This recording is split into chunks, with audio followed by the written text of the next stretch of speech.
Halo pemirsa, Presiden Joko Widodo menerima estafet kepemimpinan G20 yang akan dimulai 1 Desember mendatang. Sementara maraknya barang KW yang dijual bebas memasukkan Indonesia sebagai negara dengan tingkat pelanggaran HAKI sangat berat. Bersama saya Aprilia Putri. Dan Sa'ajat Turatma. Ya, sebagai tuan rumah presidensi G20 2022 nanti, Indonesia harus ikut berperan memimpin tata ulang arsitektur kesehatan global. Ditambah Presiden Joko Widodo sudah menegaskan untuk memperkuat arsitektur secara kesehatan global. Saat ini sudah terhubung di Indonesia Petang bersama kami Profesor Chandra Yoga. Selamat sore Prof. Chandra. Selamat sore, ini suaranya kecil sekali ya, kalau bisa diatur studio kalau lebih keras. Baik, kita atur. Ini sambil mengatur audionya, saya ingin bertanya mengenai apa maksud 7 aspek tata ulang kesehatan global yang sudah diutarakan oleh Presiden Joko Widodo dan dijelaskan oleh Profesor Chandra. Silakan Prof. Chandra. Ya, jadi begini sebenarnya pada waktu sidang umum PBB, Presiden sudah menyampaikan juga perlunya ada tata ulang arsitektur kesehatan global. Dan kemudian disampaikan lagi kemarin di Italia pada waktu sambutan di G20. Sebenarnya memang jujur saja ini sedikit banyak tercetus karena adanya COVID-19. Kita tahu COVID-19 itu praktis membuat dunia porak-poranda begitu. Dan karena itu orang berpikir ini nggak bisa kita selesaikan hanya COVID-nya saja. Ini semua arsitektur kesehatan global itu mesti diselesaikan dengan baik. Jadi itu aspek yang pertama. Jadi memang tercetus karena COVID-19. Yang kedua tentang Presiden bicara tentang penularan penyakit antar lintas batas negara begitu ya. Kalau di WHO itu ada yang disebut sebagai International Health Regulation. Nah, International Health Regulation ini sudah ada sejak tahun 2005, tahun 2007 mulai diundangkan dan orang mulai berpikir ini bagaimana International Health Regulation ini. Ada 3 faktor yang paling tidak. Nomor 1, pada waktu saya tahun 2010 itu menjadi reviewer dari International Health Regulation. Waktu itu ada pandemi H1N1 2009 itu.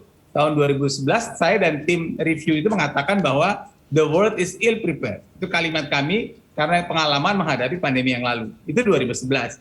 Kemudian IHR terus berjalan, orang terus diperkuat, kapasitas terus diperkuat. Pada tahun 2020 ada lagi pandemi dan tahun 2021 keluar lagi tim review yang lain begitu ya, dan tim review lain ini sampai pada kesimpulan the world was not prepared. Jadi 2011 not prepared, 2021 not prepared, jadi 10 tahun berjalan ternyata tidak juga prepared gitu. Jadi ini mesti dicari sebabnya di mana letaknya begitu, dan itulah makanya perlu tata ulang kesehatan global. Dan kalau kita bicara pandemi, semua orang kan sekarang bicara pandemi, bagaimana pandemi begitu ya. Di dalam International Health Regulation itu tidak ada aturan yang jelas pandemi itu seperti apa, kapan diberlakukan, tidak ada.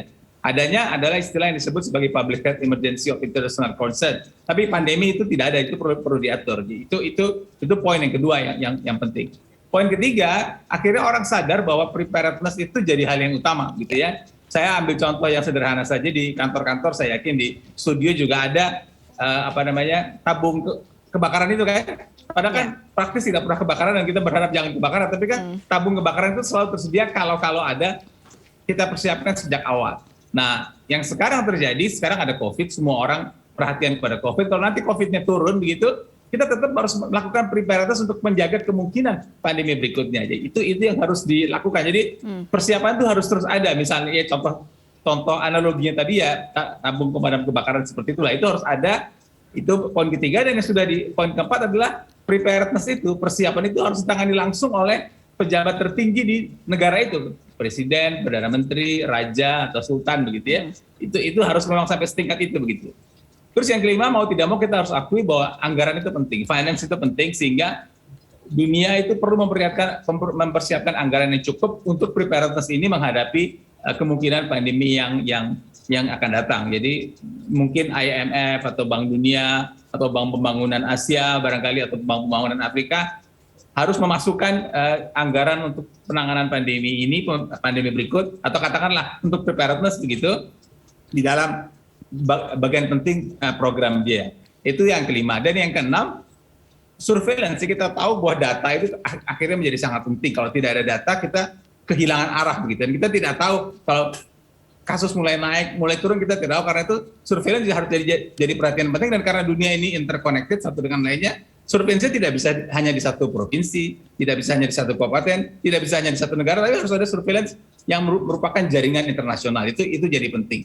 Dan yang terakhir, karena ini kita bicara global, maka memang peran WHO harus jelas, harus diperkuat, karena kan banyak pendapat yang mengatakan WHO kurang cukup berperan pada waktu pandemi COVID sekarang ini. Itulah 7 hal yang kira-kira berhubungan dengan tata ulang kesehatan global yang saya pikir dicetuskan oleh Presiden, dan itu sangat strategis. Saya mengusulkan agar pada saat Indonesia menjadi presidensi G20 tahun mulai Desember ini sampai tahun depan, ada sesuatu yang keluar untuk tata ulang kesehatan global. Jadi apa yang disampaikan Presiden, kemudian terwujud dalam bentuk konsep yang jelas, kegiatan yang jelas, sehingga bisa jadi katakanlah semacam legacy ya. Sesudah Indonesia jadi presidensi kesehatan global, kita presidensi G20, kita mengeluarkan legacy, inilah tata ulang kesehatan global yang untuk menyejahterakan dunia dan menyehatkan dunia. Baik, 7 aspek persiapan bagaimana kita belajar dari pengalaman kemarin adanya pandemi COVID-19, begitu sudah cukup sangat sempurna ini dipersiapkan. Siapa yang kira-kira pantas untuk melit ini semua, Prof. Chandra? Nah, justru menurut pendapat saya, karena Indonesia sekarang jadi presidensi G20, kedua presiden yang sudah bicara begitu, dan kita punya pengalaman panjang, kita pernah mengalami berbagai pandemi, kita punya berbagai penyakit menular di negara ini, kita punya pengalaman diplomasi kesehatan internasional. Jadi saya kira ini saatnya betul-betul untuk Indonesia memperlihatkan kepeloporannya agar tata ulang kesehatan global ini menjadi salah satu agenda amat penting dalam aspek kesehatan presidensi G20 ini. Tentu saja Kementerian Kesehatan bisa mengkoordinir siapa saja yang terlibat, tapi kita punya semuanya, kita punya kemampuan, kita punya pengalaman, kita punya pengetahuan juga, sehingga ini bisa menjadi agenda penting, dan ini sejalan dengan statement Presiden. Jadi tidak ada alasan lagi untuk ini tidak menjadi barang utama pada agenda kesehatan G20 di Indonesia tahun ini atau tahun depan. Baik, Prof, sebagai wadah atau agenda begitu dalam Indonesia bisa menyuarakan apa yang penting diutarakan untuk kesehatan dunia begitu. Apa saja menurut Profesor peran dari Indonesia yang bisa dilakukan? Sekarang begini, yang sekarang kita ada beberapa hal. Nomor satu, sekarang kan kita masih pandemi. Kita masih pandemi, dan isu sekarang adalah lebih ke vaksin itu tidak merata di berbagai dunia gitu ya. Maksudnya ada negara yang sudah vaksin banyak banget, ada negara yang jumlah vaksinasinya kurang. Itu juga dikemukakan oleh Presiden, itu juga dikemukakan oleh beberapa pimpinan dunia. Jadi Indonesia bisa melit lagi cerita ini untuk mengatakan inilah situasi vaksin yang ada. Saya kebetulan menjadi anggota dari Independent Allocation Vaccine Group dari COVAX.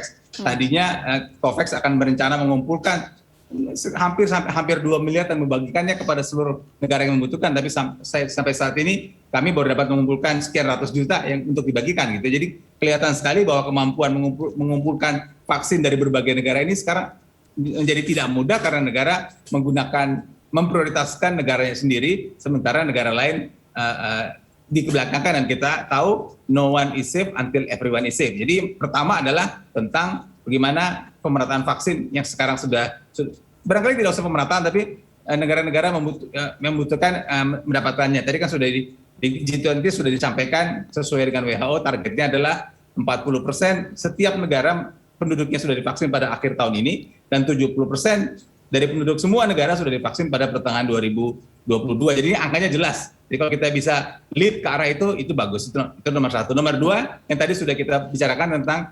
tata ulang kesehatan global ya. Kalau kita bisa keluarkan konsep pada saat presidensi ini, bukan hanya konsep, barangkali juga semacam kegiatan konkret begitu, tata ulang kesehatan global, itu akan bagus sekali. Salah satu bentuk kegiatan konkret adalah kan sekarang aturannya dalam bentuk International Health Regulation. Kalau bisa itu ditingkatkan legalitasnya menjadi konvensi, memang sudah sedang dibahas saat ini, konvensi pandemi itu akan jauh lebih bagus lagi. Itu yang kedua. Yang ketiga yang juga bagus untuk dibahas adalah tentang Sustainable Development Goals. Kita tahu dunia ini sudah punya target, bukan hanya kesehatan, macam-macam, untuk mencapai sesuatu target pada tahun 2030. Nah, target ini dibuat pada tahun 2015, termasuk juga kesehatan, gizi, pembangunan, lingkungan, kelautan, dan sebagainya.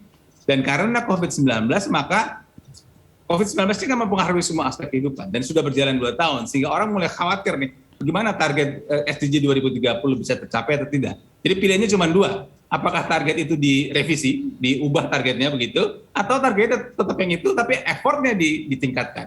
Ini juga harusnya bisa keluar dalam presidensi Indonesia pada G20 ini. Itu yang ketiga. Yang keempat adalah konsep Universal Health Coverage, UHC, yang kalau di kita konsepnya tuh jaminan kesehatan nasional gitu ya. UHC ini punya 3 prinsip utama. Nomor 1, semua orang mendapat pelayanan kesehatan, jadi equity barangkali, semua orang. Yang kedua, pelayanan kesehatannya dia dapatkan secara bermutu, jadi bukan hanya asal pelayanan begitu. Dan yang ketiga, pelayanan kesehatan dia dapatkan tanpa memberatkan kantongnya. Dia tidak harus mengeluarkan uang yang sampai mengganggu ekonominya untuk mendapatkan pelayanan kesehatan yang bermutu itu. Dan ini cukup banyak sekarang penduduk dunia yang belum mendapatkan pelayanan kesehatan yang bermutu ini, sehingga UHC ini menjadi konsep keempat yang saya pikir perlu diangkat. Yang kelima adalah Indonesia bisa banyak berperan di beberapa topik-topik spesifik. Saya paling tidak akan menyebut 3 di sini. Satu tentang antimicrobial resistance. Antimicrobial resistance ini sudah sejak 2017 jadi agenda di G20. Dan sudah ada beberapa kegiatan dan itu saya kira perlu diteruskan di Indonesia dan saya tahu tim sudah mulai bekerja untuk itu. Itu satu.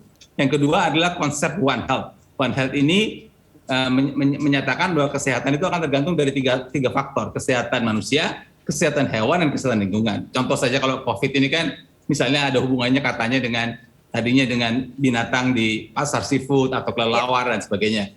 Atau lingkungan. Jadi itu konsep One Health juga. Dan yang ketiga kalau saya mengusulkan tuberkulosis juga masuk. Kenapa? Ada 3 alasannya. Nomor 1, tuberkulosis itu masalah kesehatan dunia.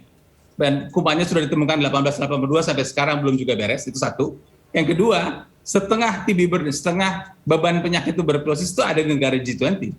Karena ada Cina, ada India, ada Indonesia, ada Afrika Selatan, ada Brasil, sehingga setengah jumlah pasien TB dunia itu ada di G20. Itu yang kedua. Dan yang ketiga, untuk kita dalam negeri, Presiden pada bulan Agustus baru mengeluarkan peraturan Presiden yang mengatakan bahwa Indonesia akan eliminasi tuberkulosis pada tahun 2030. Jadi saya usul tuberkulosis ini juga jadi salah satu agenda yang bisa diangkat karena ini punya dampak dunia, punya dampak G20, dan juga punya dampak ke Indonesia sendiri. Baik, terakhir singkat saja Prof, apa yang harus dipersiapkan Indonesia ini dalam rangka untuk menjadi tuan rumah di G20 KTT G20 nanti di tahun 2022? Ya, persiapannya ada 3. Nomor 1, kita siapkan konsep yang jelas begitu sekarang. Saya tahu proses sudah berjalan untuk mempersiapkan konsep itu. Yang kedua, kita persiapkan juga bentuk implementasi yang mungkin dilakukan untuk menjamin bahwa konsep yang ada itu betul-betul bisa terimplementasikan. Jangan hanya konsep di awal, tapi bisa betul terimplementasikan. Dan yang ketiga, mau tidak mau kita harus membumi mengatakan bahwa kita harus jaga katakanlah kesehatan kita sehingga penularan penyakit COVID-19 bisa ditekan supaya jangan sampai ada gangguan-gangguan kesehatan yang mempengaruhi pelaksanaan sehari-hari kegiatan presidensi G20 di masa tahun 2022 mendatang ini. Baik, terima kasih Prof. Chandra Yoga Aditama sudah bergabung dan berbincang bersama kami. Salam sehat selalu, Prof. Selamat sore. Ya pemirsa, kami akan segera kembali usai jeda berikut, tetaplah bersama kami.